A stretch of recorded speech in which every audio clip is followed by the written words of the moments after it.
Now, this is important because the prefrontal cortex tonically modulates or inhibits the limbic system, which is our emotional system. So if you have a weak attention system or prefrontal cortex, there'll be nothing, your emotions will be really reactive. And a really good example of this syndrome, which is in neuroscience called hypofrontality, or not enough up front, is adolescence. So adolescents, our limbic systems are kicked into gear. So we got lots of lots of passion, lots of emotions, and no prefrontal cortex to limit that because it hasn't developed completely yet. Not till sort of when you get out of college, maybe you'll have some control. So literally, it's emotions out of control. And I think we all remember our adolescence, and I don't know about you, but it wasn't a particularly happy time. So another thing coming out of neuroscience, which I think is probably one of the most important discoveries, it's not even a discovery anymore, it's more like a principle in neuroscience that I think has the ability to change the way we think about ourselves, is something known as experience-dependent neuroplasticity. And basically, our brain changes with experience, and we get good at what we practice. So that's a very basic way of thinking about it. So if you exercise your physical body, certain muscle groups get stronger, certain movements get easier, eventually they become effortless and automatic. The brain is no different. The neural networks that you exercise become stronger. And eventually, the thought patterns and mental habits that are being represented by those neural networks get stronger and become effortless and automatic. And the ones that you don't use, just like if you don't use certain muscles, they get weaker. And the ones that you never even considered using, well, they're not going to really grow either. So, and the second thing to know about neuroplasticity is that the most powerful way to change your brain is not actually medication. It's actually behavior, because that's what that's what it was designed to change in relation to. And not just any behavior, specifically mental behavior or mental habit. So William James called habit the basic structure of mental life. So habit, I'm going to be talking a lot about habit. So when you exercise your physical body, you know which muscles are the strongest because they're the biggest. And when you pick up something, it's easy. So that's easy to know.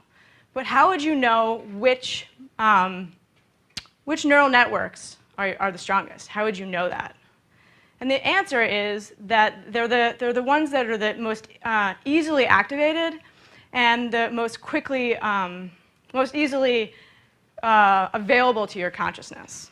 So we're going to do a little audience participation here. I need your help for this one. So I want you to, I'm going to give you a mental thought to bring to mind. I'm going to time you to see how quickly you can bring it to mind. And I know that you're quick because you all got tickets to this thing and they sold out in 60 seconds. So I know you're quick at some things. Okay, so if you feel comfortable, close your eyes so you're not distracted. And I want you to bring to mind something you don't like about yourself. Okay. Okay, you can open your eyes now. And that was about 3 seconds. Can you raise your hand if you just couldn't think of anything? Okay. So we got like maybe 3 out of 120. That's a very strong neural network you got going there. And that's so you're basically Olympic athletes of self-criticism. Good job. So that's a strong neural network, and you didn't get there just because it just happens to be strong. We know that it gets strong because you practice. And so you've actually been practicing that habit probably for a really long time, and probably every day, and probably every hour, and maybe even moment to moment. And I chose that particular neural network and mental habit because that is one of the foundational ones. When it gets really big, it becomes major depression. So we know it's not one that we necessarily want to get good at, but here we are. We're all really good at it.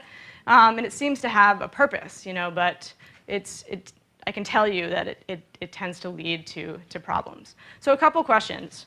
One, did you know that you were practicing that all the time? Two, did you want to be practicing it? Do you want to be good at that? Is that really something that you want to be good at? And if the answer is no to both of those things, what other unintentional, what other neural networks are you strengthening unintentionally? Because the judgment neural network is really related to, it has a couple other modules. And if you're that quick to find fault with yourself, how quickly are you going to be able to find fault with others? Or find fault with, I was going to say your spouse, but looking at you guys, I don't know how many of you actually have those, but your girlfriend, your boyfriend, whatever, your children, other people's religions, that kind of thing. And I can't help, I've been watching the news, actually, and I think we all have been watching the news recently, and it's really hard not to think about the people that have been celebrating Osama bin Laden's death. And when I first saw that on the New York Times, I watched one of those little web videos, I thought, wow, we're practicing hatred. And I'm not sure that we really want to be practicing that. I mean, I really don't think that the people who are practicing that, and we don't really want to be doing that. It's yet another habit that we're just sort of unintentionally practicing and getting really good at. And as we know from neuroscience, when we practice these things, they become automatic and effortless. Wow, automatic and effortless hatred. Doesn't sound like a recipe for world peace. So, so what is it that we do want to practice? What are some qualities of mind that we actually want? So here I'm going to ask you again to play along. I want you to think about someone that you admire. Maybe somebody from your childhood that had a particularly positive influence on your life. Okay? And then think about what is the exact quality that person has that you admire. So I'd like to hear some of the ones that you came up with. Humor. Strength. Strength. Caring. What's that? Caring. Caring. Energetic. Perseverance. Perseverance. Patience.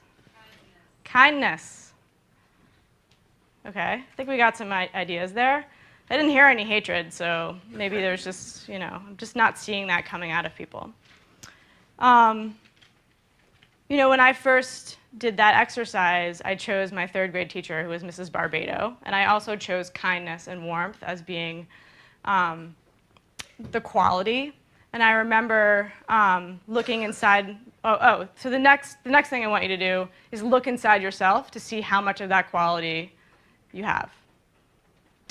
And so when I looked inside myself to look for kindness and warmth, I pretty much found nothing. And more, I was just kind of a grumpy bitch. Happens, So if you had that response when you looked inside and thought, wow, I have none of the qualities that I admire, it can be kind of, you can kind of have a sinking heart about that. But based on what we know from contemplative neuroscience and what we know about neuroplasticity, we can actually start to think of these things like kindness, energy, compassion, generosity, not as innate qualities that you have or don't have, but as actually skills that you can cultivate through practice and training. And we know from the neuroscience and the studies now that these practices actually do cultivate these qualities. And we have a whole array of we have access to a whole array of practices that can cultivate these qualities. And we also know that the neural networks that subserve these qualities can be modified through training. So if you slept through the first part of my talk, here's my recap. 1, happiness is not about getting what you want. It's about the mental habits that you practice from moment to moment. I hope you know what they are, and I hope that they're serving, I hope that they're going in the direction that you want. And I think that new convergence of fields has a very hopeful message that we can become the people that we admire, and like Gandhi said, we can become the change that we want to see in the world.